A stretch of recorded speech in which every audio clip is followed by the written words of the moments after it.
Bismillahirrahmanirrahim. Welcome to Overseas View. We have a newly elected, honorable, re-elected from MP, Ken Hardie with us at Remembrance Day event.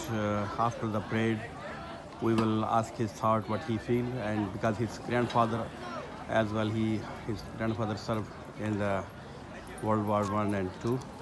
So tell us about your grandfather and your experience today, Mr. Ken, and congratulations to become the re-elected the MP again. Thank you. Well, November 11th has been a very important day in my family for a long time. Both of my grandfathers served in World War I, and both of my parents served in World War II. Wow. My father was in the Royal Canadian Navy, and he would guide the convoys over the North Atlantic, trying to dodge submarines and air attacks.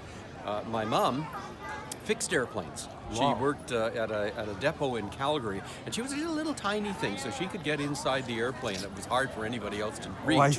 and she could help fix these things. But I had many uncles. My father's mother was part of a very, very large family, and my great-grandmother received the keys to the city of Vancouver for having 8 boys.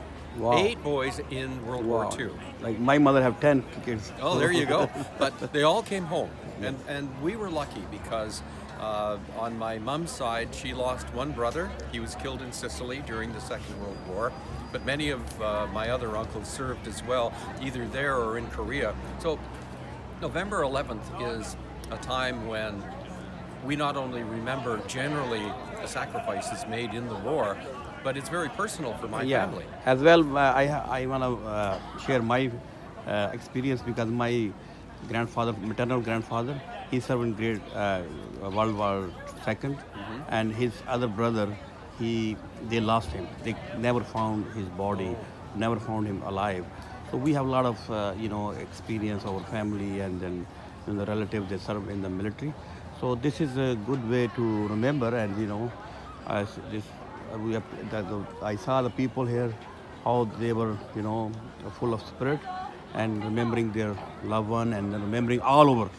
Generally remembering the veteran of wars and paying the tribute to them. It was so nice. Right, and I think it is important for the various communities, particularly if they've been immigrant communities since the Second World War, through the 60s, 70s, and to today, to understand that Canada is a small country, sent a huge number of people overseas to fight in the wars, and a country with barely 12 million people, and we lost 60,000 in the First World War. And also now Canada is after the war finished, in the last 70-80 years, it's been participating as a peacekeeper.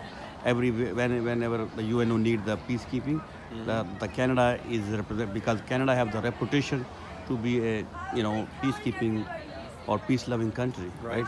But I think what's increasingly good though is the communities understand the sacrifice of the people who came before them, the people who actually built this country to the country where so many people now want to come and live.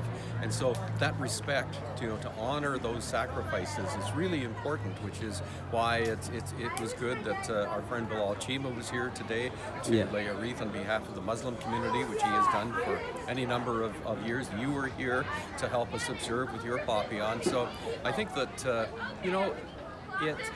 an old friend of mine, Adrian Rayside, draws cartoons. Yeah. And he has a cartoon this morning in the Victoria Times Colonist talking about, the soldiers enduring 4 years of war in the First World War. And then there was another 6 years, during the Second World War, and 3 years in Korea. We can spare an hour, one time a year, to remember what they did for us. Yeah, they sacrificed their life so we can enjoy today the freedom and the good life we have in this country. Right. So thank you for doing this today. Thank you very much for coming. Thank you.